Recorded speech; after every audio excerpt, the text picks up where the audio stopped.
6,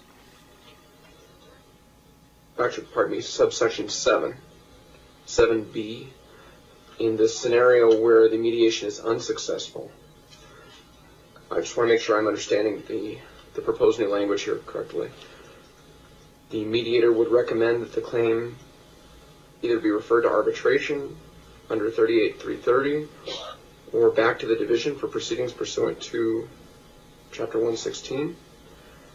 Would that recommendation, I mean, it wouldn't be binding, is that correct? Or would it be? Well, let me explain how this would work. Typically, and I know what's happened because I see it, I hear it a lot from people who are in dispute resolutions. They're not quite certain if they should be requesting intervention through the division or if they should be looking for an arbitration. And sometimes they don't get that resolved until quite a ways down the road. It takes time and it takes money to get there. This process proposes that the mediator will have heard the dispute, will have understood what the issues are, and based upon the training that the mediator has received, will know from having heard this dispute whether it more properly relates to a dispute over enforcement of governing documents or whether a statutory violation is involved. And so the mediator, because of that information, will direct which path it goes to, but no information, other information that the mediator has learned through that process will be disclosed. It's a way of just cutting through some of the time and effort to figure out where these cases ought to be filed and directed. Okay, thank you. So then the mediator's recommendation would be binding as to whether it goes to arbitration well, or... No.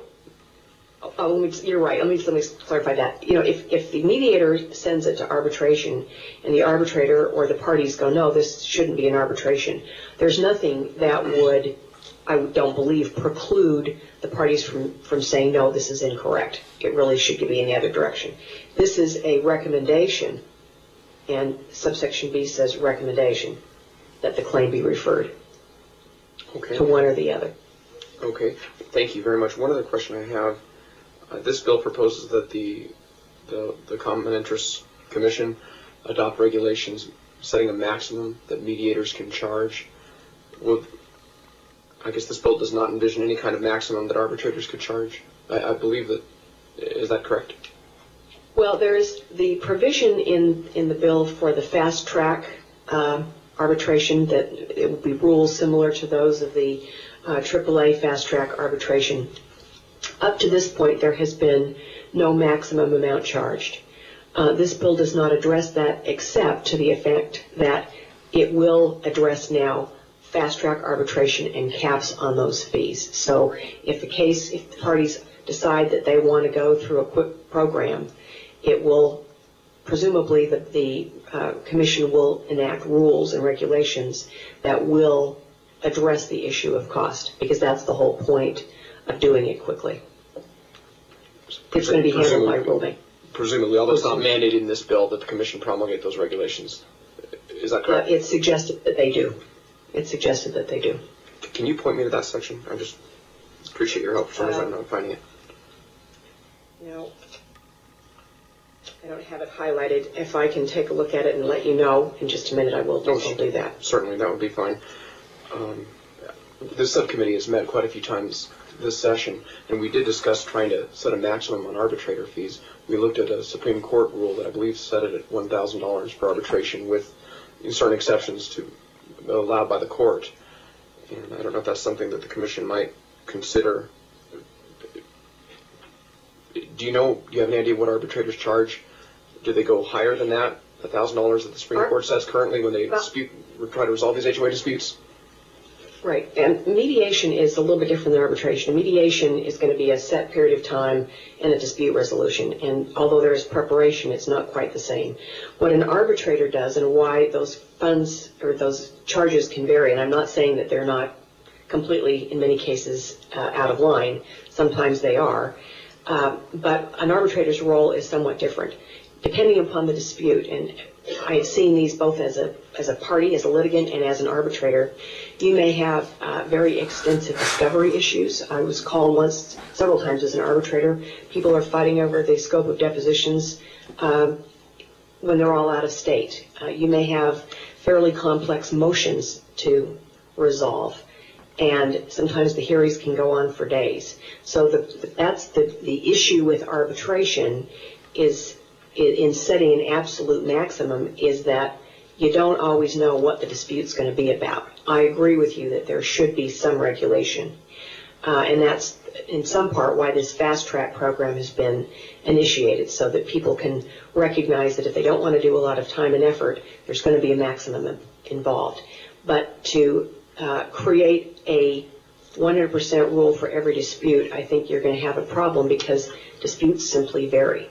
Should there be a cap of some kind? Should there be regulation? Yes, I believe there should be.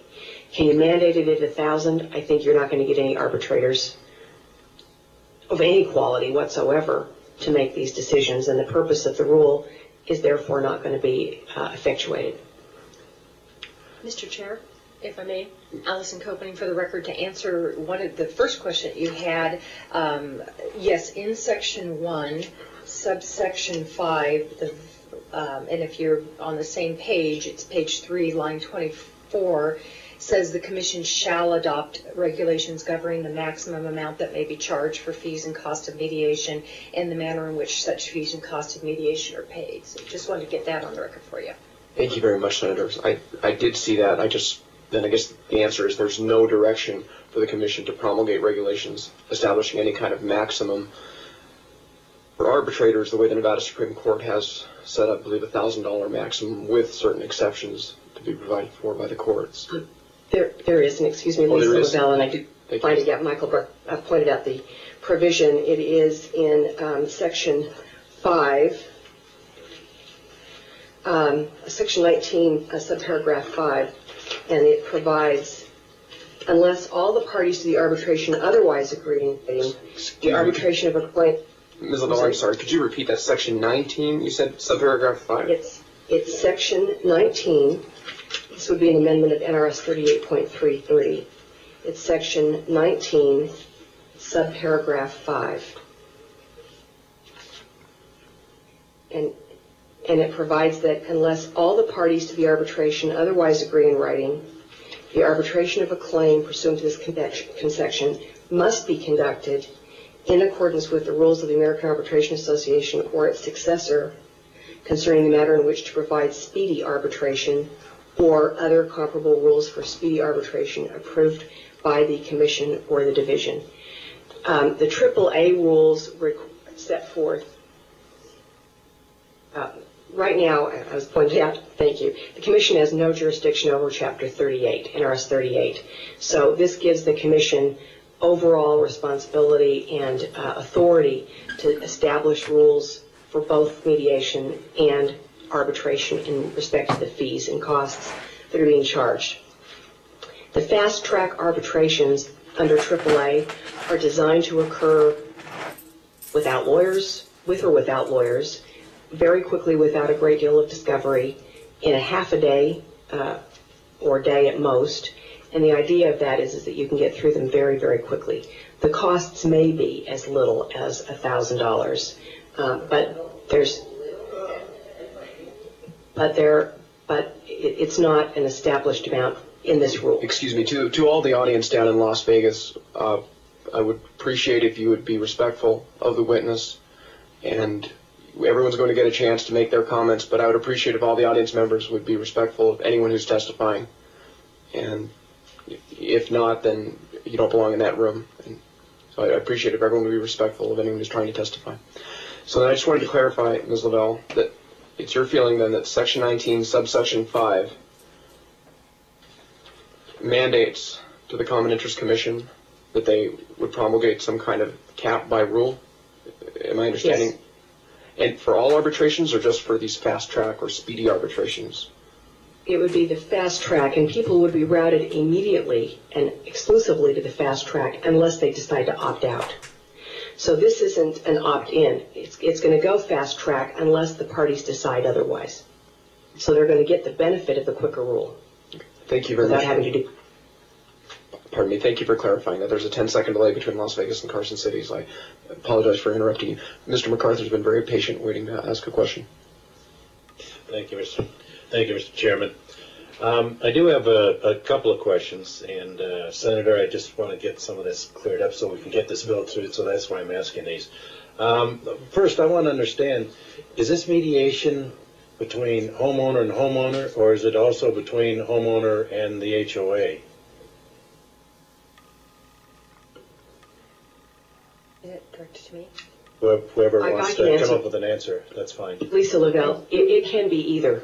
So- It can be either. Okay. Homeowners have the right to enforce the covenants and to enforce the statutes. So they have the ability to bring a case, if they choose to, against another homeowner for enforcement issues.